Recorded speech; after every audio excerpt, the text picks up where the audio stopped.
오늘 누가복음 13장 22절부터 30절까지 말씀으로 좁은 문으로 들어가라. 따라합시다. 좁은 문으로 들어가라. 여러분, 예수님이 이 세상에 오신 이유가 무엇일까? 이번에 아르메니아하고 조지아 수많은 예배당을 가서 그 성전에 공통적으로 나오는 게 이제 예수님 형상을 그려놓은 거예요. 또 마리아도 그려놓고 예수님의 12제자도 그려놓고 삼위일체 하나님을 형상화해서 이렇게 그림을 그려놨더라고요.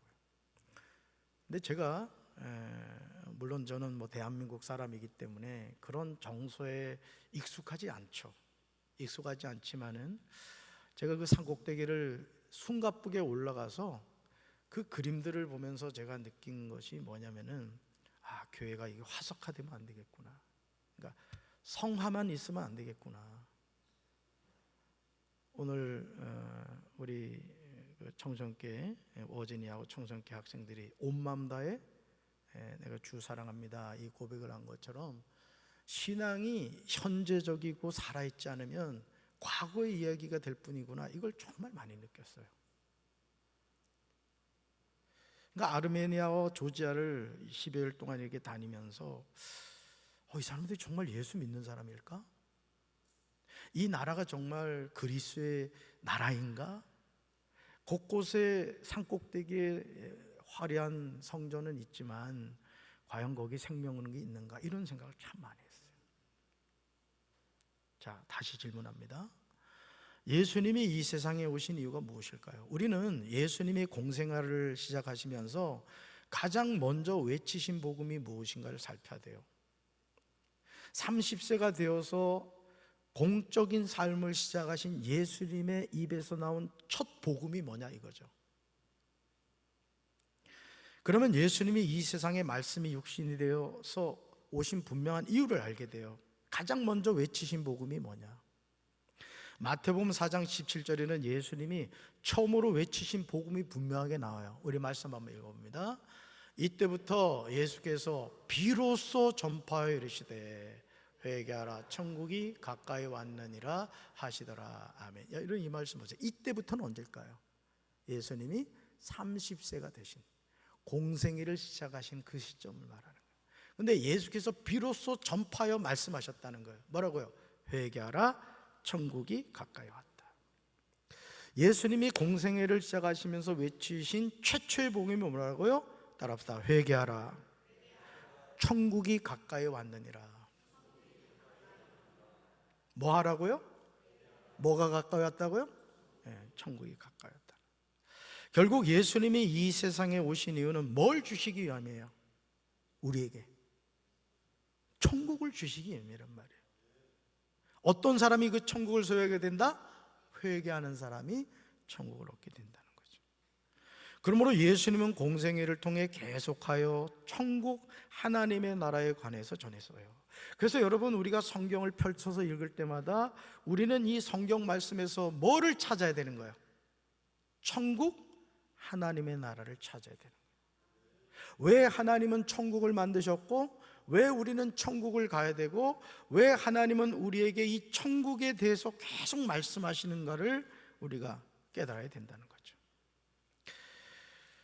여러분, 예수님은 공생애를 통해서 계속하여 천국에 대해서 말씀하셨는데, 우리가 가까이 온 천국에 들어가기 위해서 가장 먼저 하는 일이 뭐 하는 것이다? 회개하는 것이라는 거예요. 한번 읽어볼까요? 회개하지 않으면 천국에 들어가지 못합니다. 뭐 하지 않으면? 회개하지 않으면. 누가복음 13장 18절에서 예수님은 하나님의 나라가 무엇과 같을까? 내가 무엇으로 비교할까? 말씀하셨고, 이어지는 20절에서도 예수님은 내가 하나님의 나라를 무엇으로 비교할까? 말씀하십니다. 계속해서 뭘 전하고 계세요? 하나님의 나라를 전하고 계신 거예요. 사랑하는 성도들, 오늘 우리가 살고 있는 이 세상은 광야와 같은 세상이에요. 제가 아르메니아 가서 놀란 게 뭐냐면 산이 있는데 나무가 하나도 없어요. 여러분, 민둥산, 나무가 없는 산을 한번 상상해 보세요. 그래서 물어봤어요, 제가 가이드한테. 아니, 어떻게 산에 나무가 없냐고 그랬더니 나무가 자랄 수 없는 돌산이라는 거예요. 돌산. 우리가 살아가는 이 세상이 뭐와 같다고요? 광야와 같다는 거예요. 광야. 우리는 광야에서 살아갈 인생이 아니에요. 그런데 광야는 지나가는 장소라고요. 이걸 여러분이 아셔야 돼요. 여러분, 제가 이번에 그 아르메니아를 갈 때 어딜 거쳐간지 아세요? 인천국제공항에서? 이거 맞추시는 분은 지금 집으로 가셔도 돼. 더 이상 설교 안 들으셔도 돼. 어딜 거쳐갔을까요? 두바이를 거쳐갔습니다. 올 때 어딜 거쳐갔을까요? 두바이를 거쳐서 인천국제공항으로 왔어요. 자, 우리가 살아가는 이 세상은 뭐와 같다고요? 광야와 같아요. 근데 거기 머물면 된다, 안 된다? 머물면 안 되는 거예요. 광야는 무슨 장소라고요? 지나가는 장소예요. 두바이에 머물면 안 된단 말이에요. 목적지를 향해 가야 된다는 것이죠. 근데 이 세상 사람들은요, 광야에 멋진 빌딩을 짓고 행복한 삶을 찾아요. 두바이 가봤더니요, 대단하더라고요.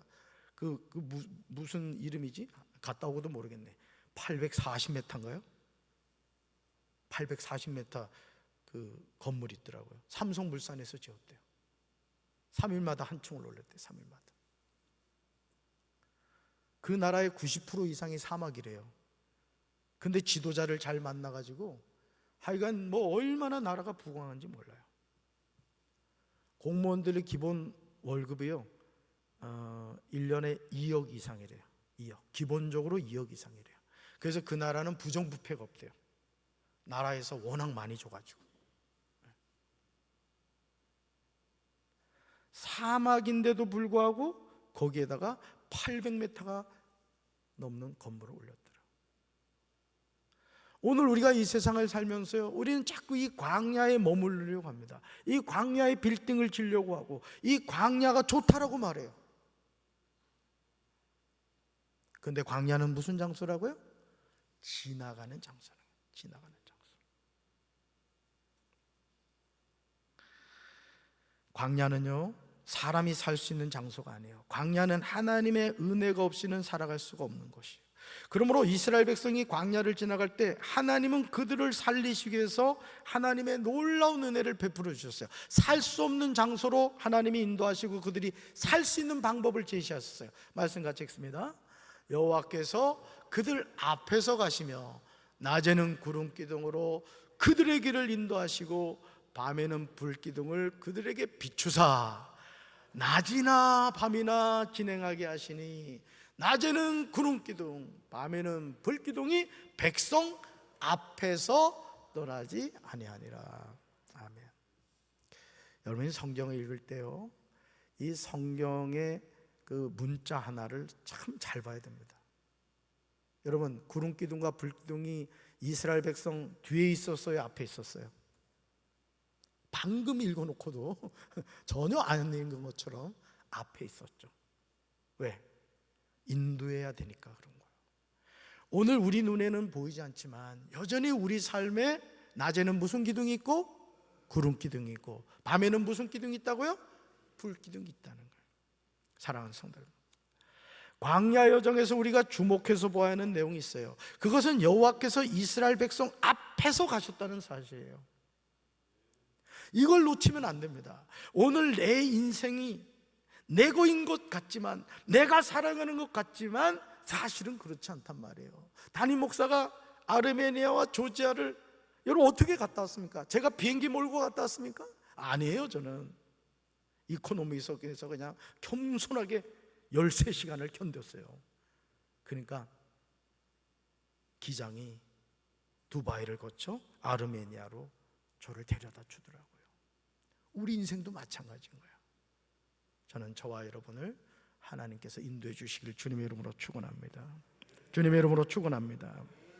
하나님이 이스라엘 백성 앞에서 가셨다. 그들의 길을 인도하셨는데 그 방법이 낮에는 무슨 기둥? 구름 기둥. 밤에는요? 불 기둥이었어요. 낮에는 구름 기둥으로 인도하셨습니다. 밤에는 이스라엘 백성에게 비추사 낮이나 밤이나 진행하게 하셨어요. 그러니까 하나님은 우리를 잠시도 버려두지 않으신다는 거예요. 우리 인생을 끝까지 책임지신다는 거예요. 우리 청소년들이 너희들이 분명히 알아야 될 것이 뭔지 아니? 하나님은 너희들을 인도하시는 분이란 말이야. 이게 믿어지면 우리 청소년들은 하나님의 붙잡힘 받는 인생이 되는 거예요. 아니, 청소년들만 그렇습니까? 우리 수술 잘 받고 오신 유창규 장로님도 마찬가지라고 그래요. 그렇죠? 우리 모든 성도들이 마찬가지.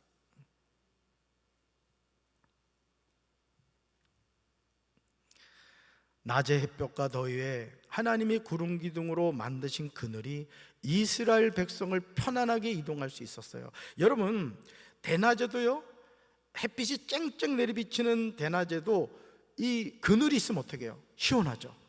그러니까 하나님이 낮에는 구름 기둥으로 이스라엘 백성에게 그늘을 만들어 주신 거예요.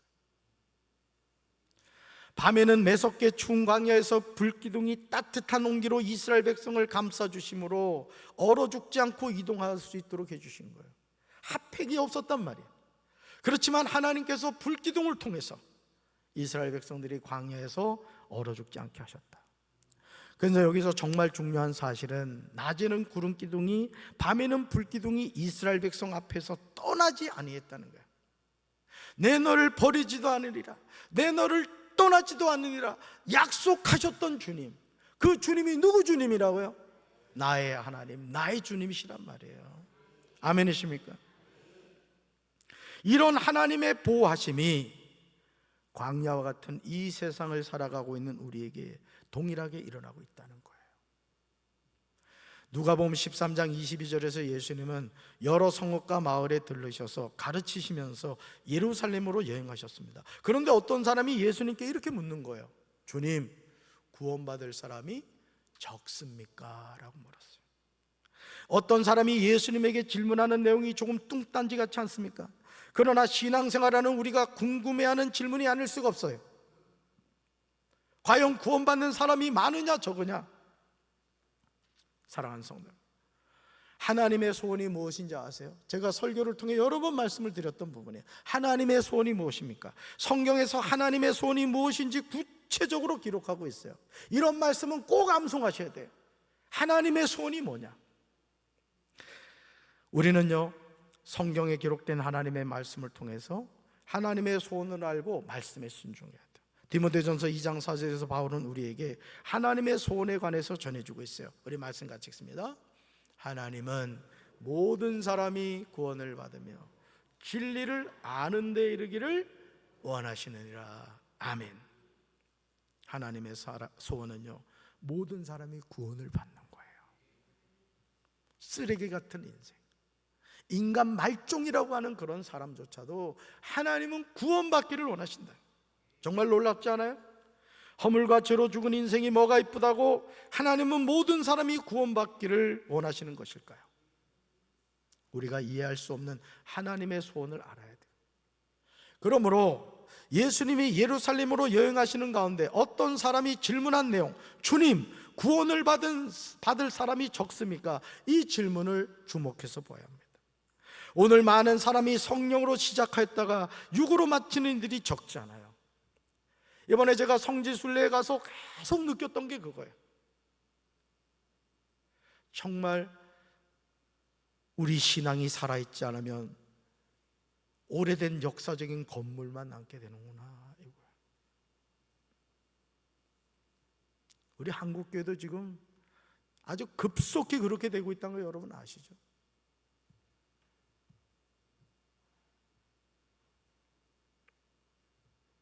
갈라디아서 2장 20절에서요, 바울은 우리에게 그리스도인의 삶을 전해줘요. 그리스도인의 삶이 뭘까?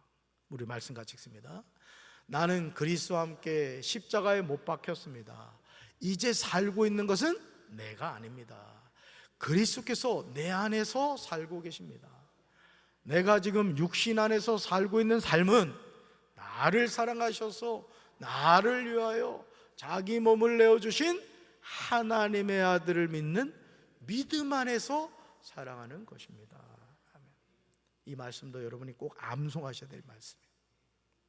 저는 갈라디아서 2장 20절 말씀을 대할 때마다 가슴으로 느껴지는 것이 있어요. 뭐냐? 나는 그리스도와 함께 십자가에 못 박혔구나. 이제 살고 있는 것은 절대 내가 아니구나. 그리스도께서 내 안에 살고 계시는구나. 이 사실을 깨닫게 돼요. 그렇다면 내가 지금 육신 안에서 살고 있는 삶은 무엇일까요? 그것은 나를 사랑하셔서 나를 위하여 자기 몸을 내어주신 하나님의 아들을 믿는 믿음 안에서 살아가는 것이.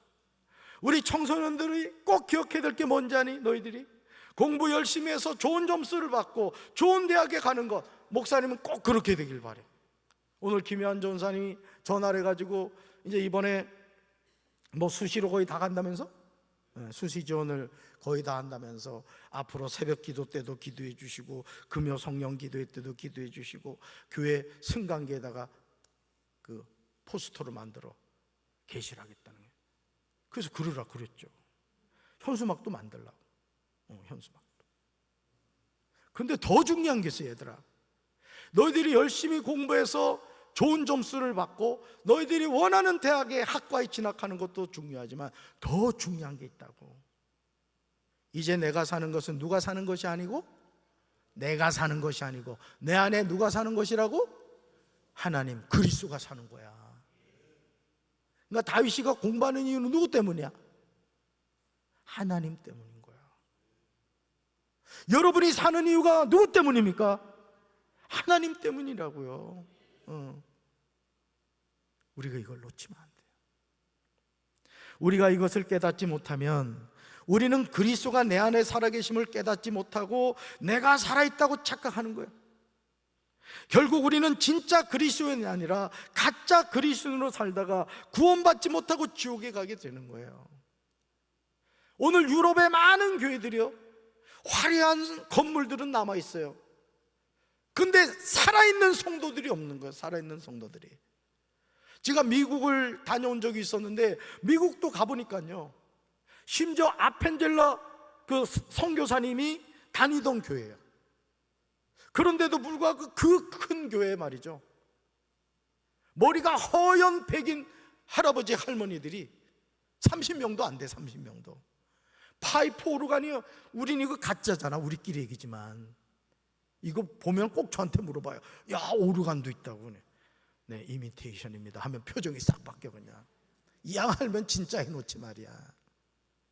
근데요, 미국 가봤더니요, 진짜 파이프 오르간이에요. 어떤 목사님이 오르간 반주를 할 줄 아신 분이 있었는데 연주 좀 해봐도 되냐니까 하라는 거예요. 이야, 그냥 눌러 제끼는데 손하고 그냥 우리 담비, 응? 손하고 발을 다 하는데 소리가 얼마나 웅장하니만. 웅장하면 뭐해? 성도가 없는데. 저는 우리 교회가 영적으로 살아있는 교회가 되기를 주님의 이름으로 축원합니다. 사랑하는 성도 여러분, 하나님은 모든 사람이 구원받기를 원하세요. 진리가 되시는 예수 그리스도를 알게 원하세요. 그러니까 저와 여러분이 앞으로 우리 남은 생에 해야 될 가장 중요한 게 뭐냐? 예수님을 알아가야 되는 거예요. 예수님을. 우리 청소년기 학생들도 마찬가지야. 예수님을 알아야 인생이 바뀌는 거예요. 성도 여러분도 마찬가지예요. 아멘이십니까? 진리가 되시는 예수 그리스도를 알게 원하세요. 그러나 하나님의 마음과 별개로 우리가 살아가는 세상은 하나님을 인정하지 않아요. 죄악에 늪일 뿐이에요. 그러므로 누가복음 13장 24절에서 예수님은 어떤 사람을 향해서 이렇게 말씀하세요. 말씀 같이 읽습니다. 좁은 문으로 들어가기를 힘쓰라. 내가 너에게 이르노니 들어가기를 구하여도 못하는 자가 많으니라. 아멘. 주여, 구원을 받는 자가 적습니까? 예수님에게 엽주는 어떤 사람에게 예수님이 대답하신 내용이 뭐라고요? 좁은 문으로 들어가길 뭐하라고요? 힘쓰라. 이게 힘쓰라. 사실 예수님은 어떤 사람의 질문에 직접적으로 대답하지 않으셨습니다. 다만 구원받을 사람의 수가 많지 않을 것이라는 사실을 알려주세요. 우리가 주목해야 할 중요한 사실. 여러분들이 강단에서 담임 목사가 이런 얘기하면 별로 기분 좋아할 사람은 없어요. 무슨 얘기냐? 교회를 다닌다고 다 천국 가는 것 아닙니다. 뭐 하자는 얘기야 도대체 담임 목사가? 이런 얘기에서 좋아할 성도는 아무도 없습니다. 그러나 이건 누구 얘기라고요? 박재진 목사 개인의 생각과 개인의 사상을 얘기하는 게 아니란 말이에요. 누구 얘기예요? 예수님 말씀이란 말이에요. 예수님이 이 말씀을 왜 하셨을까요? 예수님 잘 믿고 구원받고 어디 가란 얘기예요? 천국 가란 얘기예요. 아멘이십니까? 예수님은 얼마만큼의 수가 구원을 받을 것인가 해서 구원의 좁은 문을 통과하려는 노력을 스스로 얼마나 하고 있는가로 질문의 초점을 돌려놓고 계세요. 여러분, 성전을 땅바닥에 짓는 게 나아요? 쉬워요? 산꼭대기 짓는 게 나아요? 쉬워요? 뭔 말인지 이해를 못하겠어요? 평지에다 짓는 게 쉽죠. 근데 아르메니아 조제 갔더니, 그러니까 뭐 굳이 찾을 필요가 없어. 차 타고 지나가 거기 만들면 산꼭대기 위에 성전이 있는 거야. 얼마나 고생했겠어요. 그분들이 왜 그렇게 했겠어요? 자기 신앙을 지키려고 애쓴 거예요. 몸부림을 친 거예요. 근데 어느 순간부터 스물스물 세상의 문화에 굴복당하기 시작한 거예요. 저는 우리 사랑하는 성도 여러분들이 끝까지 살아계신 하나님과 동행하는 믿음의 장부들이 되길 주님의 이름으로 축원합니다. 여기서 힘쓰라는 말은요, 힘쓰라, make every effort라는 말은 투기장이나 운동 경기에서 전력 투구하는 것을 묘사하는 거예요. 이것은 결코 안락한 것이 아니라 매우 고된 노력을 경주하는 길임을 말해주는 거예요. 구원의 길은 그냥 주어지는 것이 아니라는 거예요. 여러분, 세계적인 운동선수 공통점이 뭐예요?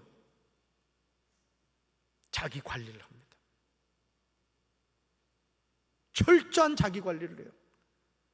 끊임없이 연습을 해요. 왜? 실력을 유지하기 위해서 그런 거예요. 우리가 하나님의 자녀로 살아가는 삶도 마찬가지입니다. 운 좋아서 천국 가는 사람 없어요. 뭐 부모님이 잘해가지고 천국 가는 사람이 없다고요. 우리가 하나님의 은혜를 깨닫고 그 하나님의 은혜를 끝까지 지켜나가는 그런 삶이 우리에게 있어야 될 줄로 믿습니다. 우리가 좁은 문으로 들어가기를 힘쓴다는 말은 도덕적으로 순결하기 위해 노력할 뿐만 아니라 하나님께 나아가는 것들을 방해하는 모든 내적, 외적 적들과의 영적인 싸움도 포함되는 거예요. 여러분이 오늘 이방 금요 성령 기도에 나온다는 것은 영적 싸움에서 승리한 겁니다. 여러분, 우리 청소년들이 여러분 금요 성령 기도에 나와서 이렇게 앞에 서서 찬양을 한다는 게 쉬운 게 아니에요. 진짜 하나님이 이 아이들을 붙잡아 줘야 되는 거예요. 여러분이 이 자리에 그냥 나온 게 아니라고요. 성령님이 여러분을 인도해 주신 거라고요. 아멘이십니까? 우리는 이 싸움을 매일 하며 살아가요. 또한 예수님이 제자들에게 말씀하셨던 자기 부인의 길이라고 할 수 있습니다. 누가복음 13장 23절에서 어떤 사람이 말한 구원을 받은 자는 미래적이고요, 힘쓰라는 현재형이에요.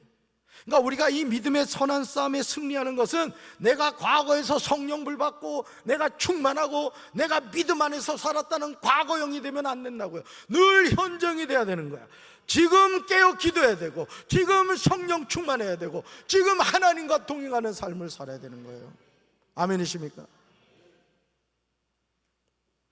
하나님의 나라에 최종적으로 들어간다는 의미에서 구원은 미래예요. 그렇죠? 하지만 그 구원을 결정하는 것은 현재입니다. 현재. 우리 학생들도 마찬가지잖아. 우리 청소년들 마귀가 그럴 때 있지. 내일부터 열심히 공부해라, 오늘은 일찍 잠을 자라, 그런 소리가 들려와. 그래서 매일 일찍 잤대. 그냥 공부 안 하고. 그래서 시험 볼 때까지 일찍 잤대. 여러분, 기도 생활도 마찬가지잖아요. 깨어있을 때 하는 거예요. 하나님을 가까이 하는 자가 기도하게 되는 거예요. 할렐루야. 그러므로 현재 우리가 어떤 신앙의 삶을 살아가는가가 중요합니다. 이 말씀을 하신 후에 이렇게 말씀하시죠. 같이 읽습니다. 내가 너에게 이르노니 들어가기를 구하여도 못하는 자가 많으니라. 아멘. 어딜 들어가기를 원하는데? 천국에. 천국에 들어가기를 구하여도 들어가지 못하는 자가 많다는 거예요. 오늘 우리는 예수님의 이 말씀을 들어야 될 줄로 믿습니다. 구원의 문이 어려운 길이기도 하지만 그나마도 정해진 기한이 있다는 거예요.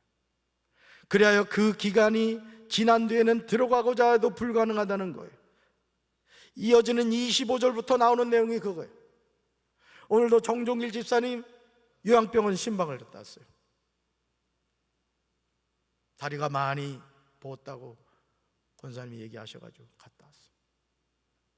마스크를 쓰고 갔더니 못 알아보시고 마스크를 딱 벗었더니 아유 목사님 오셨다고 안수하고 기도해 드렸더니요 아멘 하시는 거예요.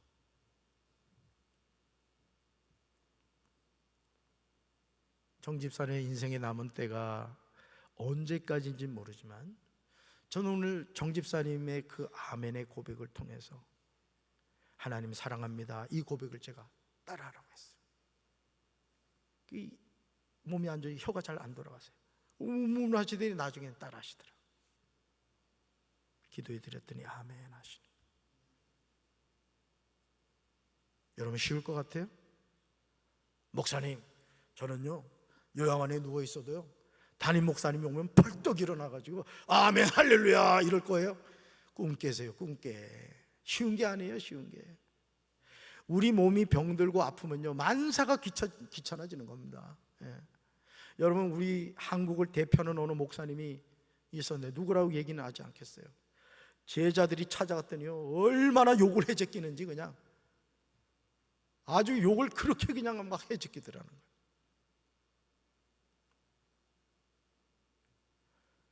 여러분 우리 안에 항상 살아계신 하나님이 계심을 믿으시기 바랍니다. 믿으시길 바랍니다.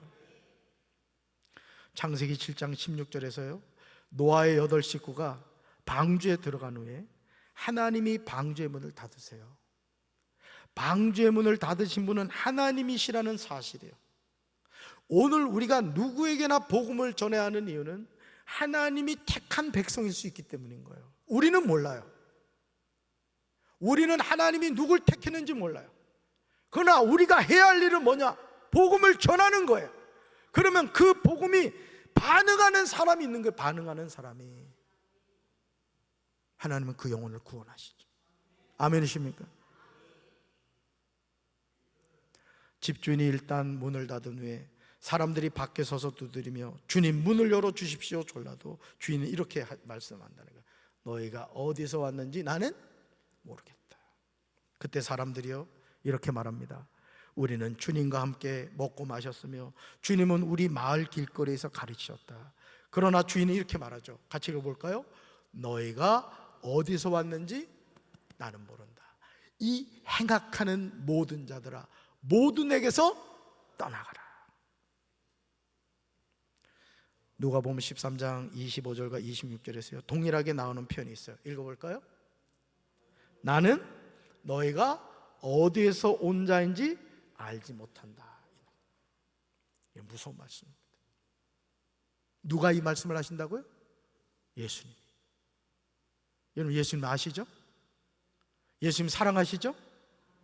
예수님 믿으시죠? 그런데 그 예수님이 뭐라고 얘기하신다고요? 나는 너희가 어디에서 온 자인지 알지 못하노라 라고 대답할 수 있다는 거예요. 집주인에게 문을 두들며 주여 열어달라고 하는 사람들이 하는 말이 무엇이에요? 우리는 주 앞에서 먹고 마셨다는 거예요. 여러분 주님과 함께 먹고 마셨다는 것은 주님과 무슨 사이였다는 거예요? 가까운 사이였다는 거죠. 여러분 아무하고나 밥 먹고 마십니까? 안 그렇죠. 또 주는 또한 우리를 길거리에서 가르치셨다고 고백합니다. 주님이 가르치신 사람이에요. 여기서 집주인은 심판조가 되시는 예수님 자신을 가리킵니다. 문 밖에서 문을 두드리는 사람들은 좁은 문을 선택하지 않은 사람들을 말해요. 그런데 한 번 닫힌 구원의 문은 다시 열리잖아요. 따라합시다. 우리는 구원의 기회를 선용해야 합니다. 아멘. 마태복음 7장 22절을 보시면 예수님은 그날에 많은 사람이 나에게 이렇게 말할 것이라고 말씀하세요. 말씀 같이 읽습니다. 주님, 우리가 주님의 이름으로 예언하고 주님의 이름으로 귀신을 내쫓고 주님의 이름으로 많은 기적을 베풀지 않았습니까? 예수님은 이들을 향하여 마태복음 7장 23절에서 책망하면서 말씀하시죠. 누가복음 13장 27절에 하신 말씀과 같아요. 내가 너희를 드물지 알지 못한다고 하시며 불법을 행하는 자들이라고 하십니다. 내게서 떠나가라고 하신다는 거예요. 얼마나 무섭고 떨리는 말씀입니까? 나는 예수님을 안다고 생각했는데 예수님은 나를 모른다고 하십니다. 나는 주님의 이름으로 예언하고 귀신을 내쫓고 많은 기적을 베푼다고 생각했는데 예수님은 불법을 행하는 자라고 하십니다.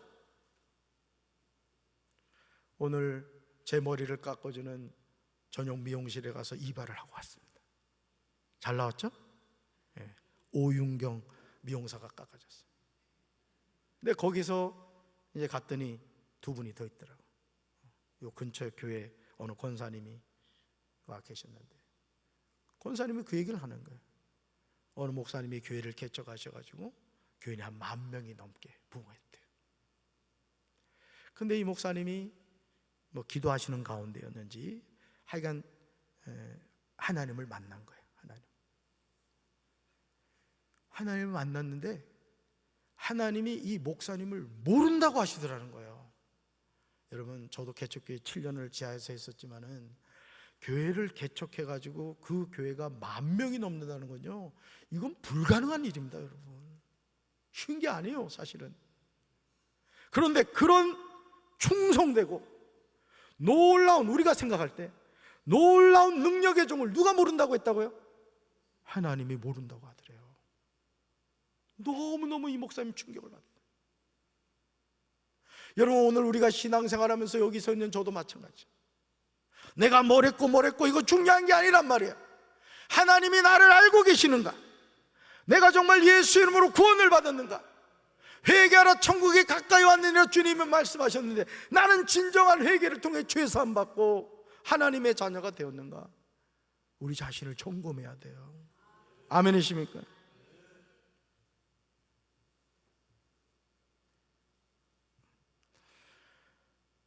나는 주님의 이름으로 예언하고 귀신을 내쫓고 많은 기적을 베푼다고 생각했어요. 그런데 예수님이 이들을 뭐라고 말했다고요?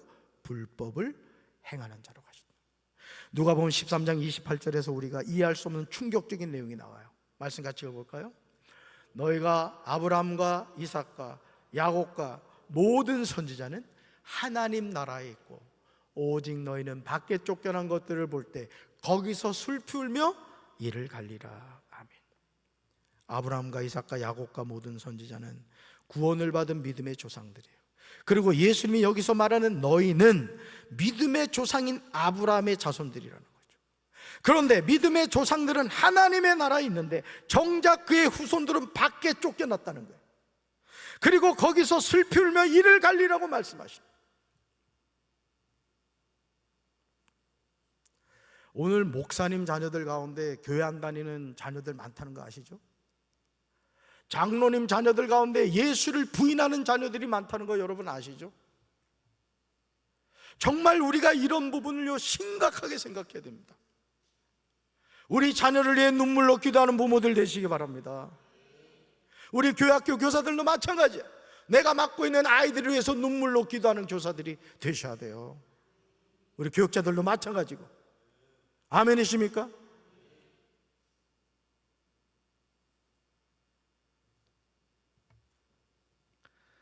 믿음의 조상들은 하나님의 나라에 있는데 정작 그의 후손들은 밖에서 쫓겨나요. 그리고 결국 거기서 슬퍼 울며 이를 간다는 거예요. 뭐예요? 지옥 같다는 얘기죠.